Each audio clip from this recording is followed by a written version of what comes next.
शक्ति उपासना के परम पावन त्योहार नवरात्र को समस्त हिंदू भारतीय बढ़ चढ़कर मनाते हैं।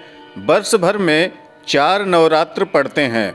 पहला चैत्र शुक्ल पक्ष में वासंतिक नवरात्र, दूसरा आश्विन शुक्ल पक्ष में शारदीय नवरात्र। इन दोनों के अलावा जो 2 नवरात्र और पड़ते हैं उन्हें गुप्त नवरात्र की संज्ञा दी गई है।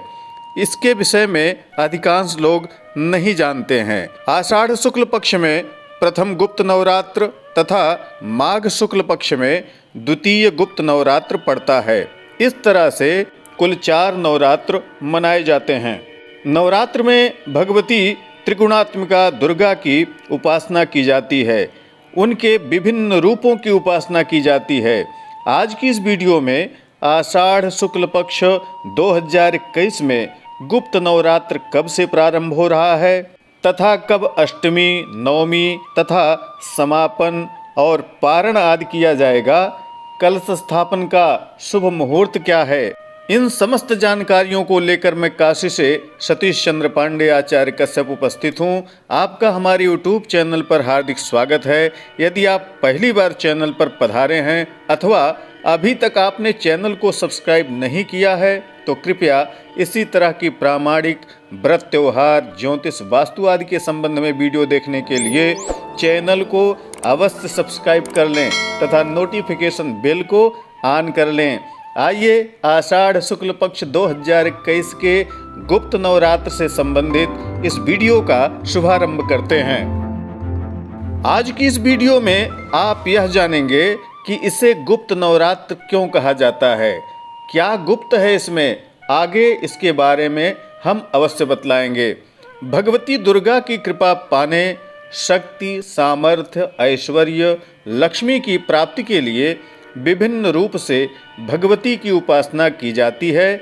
कुछ लोग ऐसा भी प्रचारित कर रहे हैं कि गुप्त नवरात्रों में 10 महाविद्याओं की ही उपासना का विधान है। तो मित्रों, यह कहना सर्वथा अनुचित है।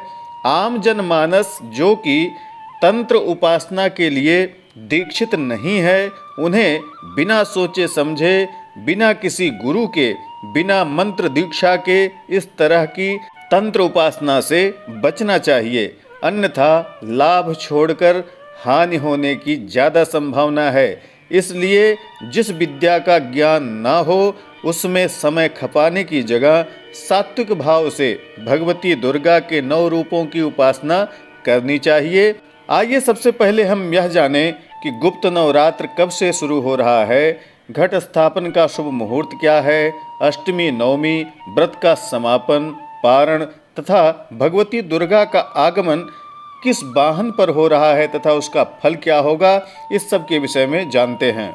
आषाढ़ शुक्ल पक्ष ग्रीष्म ऋतु दिनांक 11 जुलाई रविवार प्रतिपदा तिथि को गुप्त नवरात्र का प्रारंभ होगा।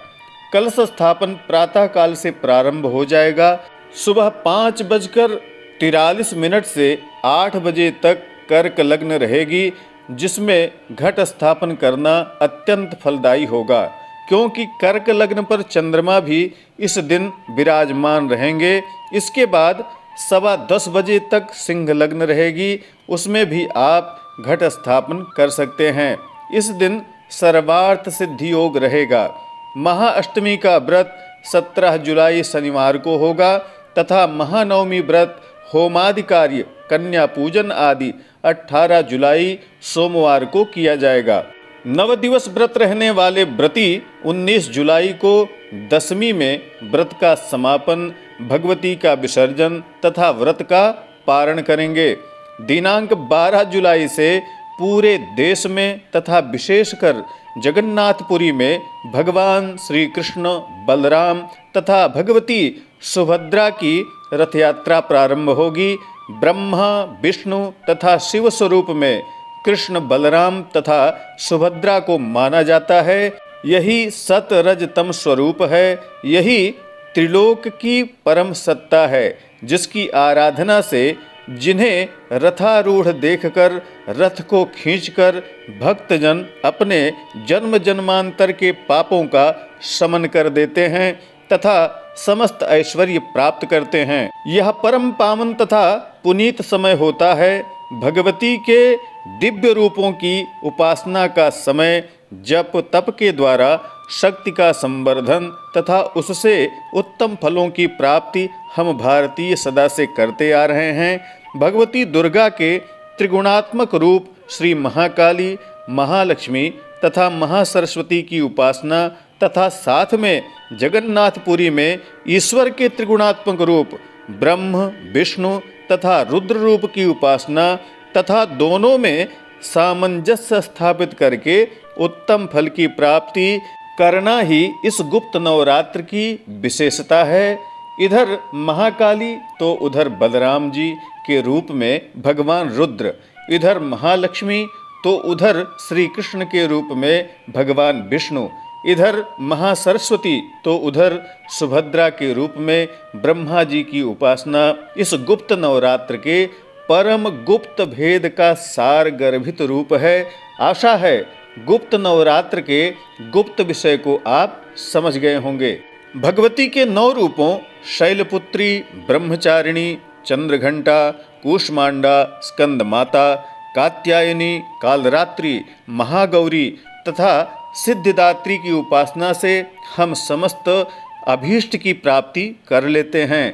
दुर्गा सप्तशती पाठ, रात्रि सूक्त, देवी सूक्त, श्री सूक्त, देव्याथर्वशीर्ष आदि के पठन श्रवण से समस्त मनोकामना पूर्ण हो जाती है। भगवती दुर्गा के सप्त श्लोकी स्तोत्र का पाठ समस्त ऐश्वर्य को प्रदान करने वाला कहा गया है। आई बटन में जाकर भगवती के रात्रि सूक्त, कवच, अर्गला, कीलक, सप्त श्लोकी दुर्गा आदि स्तोत्रों को आप सुन सकते हैं तथा उससे लाभ ले सकते हैं। भगवती का आगमन गज पर हो रहा है, जिससे उत्तम वृष्टि की संभावना बनी रहेगी। आप चाहें तो कलश स्थापन करके कलश के ऊपर नारिकेल फल पर भगवती का आवाहन करके पूजा कर लें अथवा एक दीपक मात्र जलाकर भी भगवती की उपासना कर सकते हैं। नवाण मंत्र जप मात्र से ही समस्त सिद्धियां प्राप्त कर सकते हैं।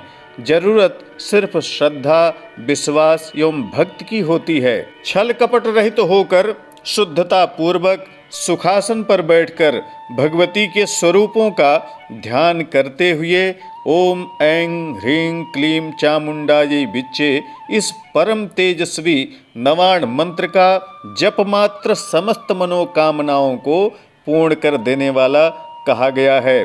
आप सभी को आषाढ़ गुप्त नवरात्र तथा भगवान जगन्नाथ जी के रथोत्सव की हार्दिक शुभकामनाएं। वीडियो यदि अच्छी लगी हो, आपके लिए उपयोगी हो तो लाइक, शेयर, कमेंट करना मत भूलिएगा। शीघ्र अगली वीडियो में पुनः मुलाकात होगी। तब तक के लिए नमस्कार। जय विश्वनाथ।